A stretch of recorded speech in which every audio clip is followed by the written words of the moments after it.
Dostlar, урматтуу кыргызстандыктар. Кезекте сиздерди жадатып келген О Шакир. Орозо тутканыңыздар болсо, орозоңуздар кабыл болсун. Ушул орозо күндөрүндө мамлекеттик телеканалдардын калпайтып отурганын көрүп ич тызылдайт да. 30 жылдан бери элди адаштырып жолго салган кимдер? Бир гана саясатчылар эмес. Bir gana siyasi toptogу шылуундар эмес, ушу мамлекеттик телеканалдар, бийликтин акырынан жемжеген журналисттердин баары элден уялбасаңар да, башкадан уялбасаңар да, үй бүлөңөрдүн алдында, балдарыңардын алдында качан бетиңер кызарар экен. Ошол балдарды ичинтип, кийинтип таап келип атканыңардын баары ал Садыр Жапаровдун же Камчыбек Ташиевдин чөнтөгүнөн алынган акча эмес. Элдин акчасы, элдин салыктан топтолгон акчасы. Бирок силер ошол элдин көзүн качанга чейин будамайлап, качанга чейин элди жаңылыштыкка алып келе бересиңер.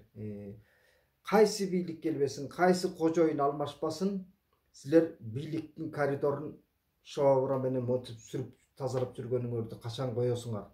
Бир араңардан ар намысы, кайраты барлар, бир жетекчилигиңерди качан бир уят карат болду экен, качан бир өз намысыңарга келип элге бир журналисттик кодексти сыйлап, ошол элдин мээнетин сыйлап, элден топтолгон салыкты сыйлап, бир элге түз маалымат бергенди үйрөнөсүңөр. Качанга чейин элди бөлүп жарган саясат жүргүзөсүңөр.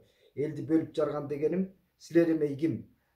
Маселен, булактын башында башатына уу куюп койсо, ошол суу ылдыйга жайылгандай, ошол элге маалымат жайылта турган силер, мамлекеттик телеканалдар. Ошо булактын башындагы уудай болуп, элдин мээсин ууктуруп аткан силер, элди бөлүп жарган саясатыңарды аңдабай келатасыңар. Качанга чейин МПОлорду жаман көргөзөсүңөр, бейөкмөт уюмдарды, качанга чейин ЛГБТ өкүлдөрүн желмогуз көргөзөсүңөр, качанга чейин батышчыл, прогрессчил күчтөрдү мокочо көргөзөсүңөр элге. Уурларды болсо колдойт экенсиңер. Райым Матраимовду силер эмес, мамлекеттик телеканалдар ачып чыккан жок аны. Ошол азаттык болгон үчүн, клуб кежи болгон үчүн, факт чек сыяктуу көз карандысыз журналисттер, мындай айтканда абийири, уяты, намысы бар журналисттер ачып чыгып атат.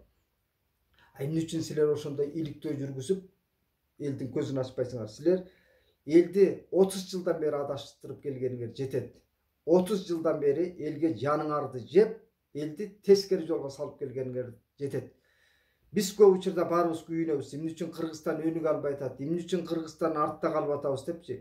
Биринчи кезекте ушул силердин абийириңердеги маселе.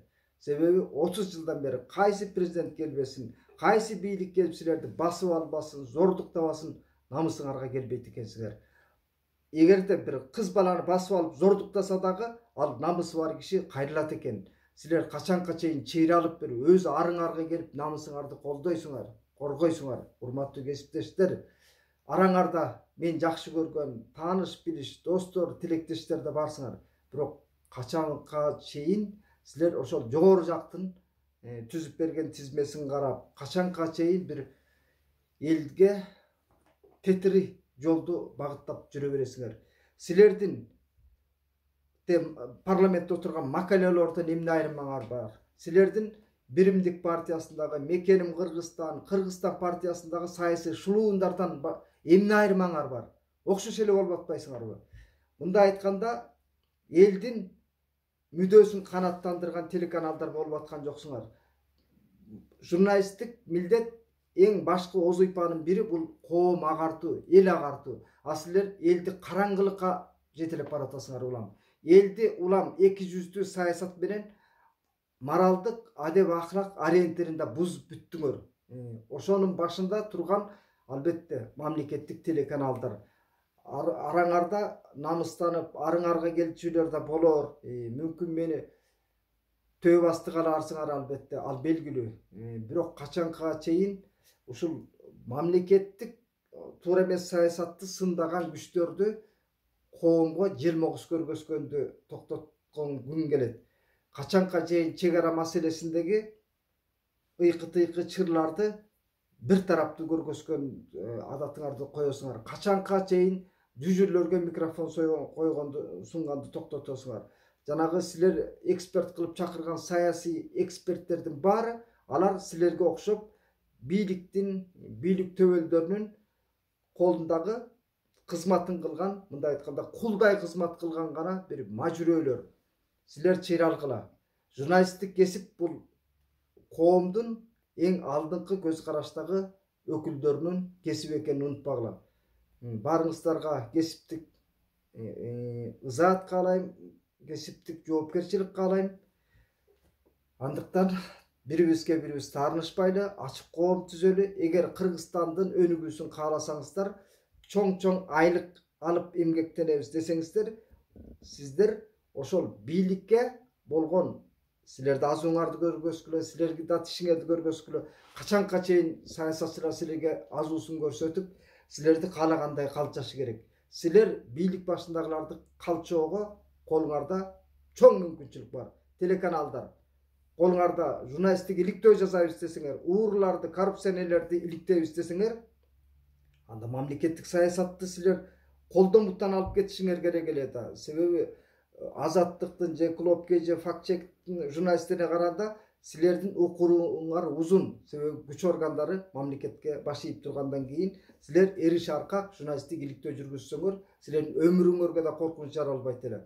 А бүгүнкү күндө Али Токтакынов сыяктуу, Болот Темиров сыяктуу журналисттер канжыгага башын байлап коюп, ошол казынадан уурдап кеткен, тоноп кеткен уурулардын артынан сая түшүп жүрөт. Эмне үчүн силер качанга чейин дүжүрлөрдүн, кошоматчылардын, жанагы 200 саясий эксперттердин прогнозун угуп, ошолордун маалыматы менен элдин мээсин теңирден тескери айлантып жүрө бересиңер. Андыктан кыргызстандыктар ак менен караны, жакшы менен жаманды ажыратабыз десеңиздер, мамлекеттик телеканалдардан ар бирибиздин милдетибиз, укугубуз талап кылганга бизге объективдүү маалымат жеткирсин. Бизге жанын жебеген журналисттер биздин чөнтөгүбүздөн, салыкка төккөн акчабыздан үй бүлөсүн, нан чайын, кийим кечесин, көрпай шөрпайын таап барып аткан журналисттер кичине бетиңер кызарыш керек. Андыктан Кыргызстан элин суранаар элем, бул пикирди барыңыздар менен бөлүшөлү, пикир жазыңыздар, лайк басыңыздар, ой бөлүшөлү, тең салмактайлы. Биз коомду ынтымакка чакырабыз десек, ошол мамлекеттик телеканалдардын саясатына коом өзү талап коюш керек. Мунун арды токтоткула, биз акыйкат жолдо, ачык коомдо жашайбыз деп. Анан эле бир тараптуу ошол Россиянын саясаты менен эле мореки бийлик тобундагылардын ырын ырдап жүрө бергенге болбойт. Андыктан мамлекеттик телеканалдын журналисттери терезени чоңураак ачып, дүйнөгө кенен карагыла, буягына карагыла, батышына карагыла, чыгышына карагыла, дүйнөнүн 4 тарабы кыбыла. А биз мамлекеттик телеканалдар Россиянын пропагандисттери эмнени сайраса, силер да ошолордун кейпин кийип, канкор Путиндин адилетсиз саясатын силер да улантып атасыңар. Тарых алдында, эл алдында абийирегерге келгиле, баарыңыздарды ошол аң сезимдүүлүккө чакырам.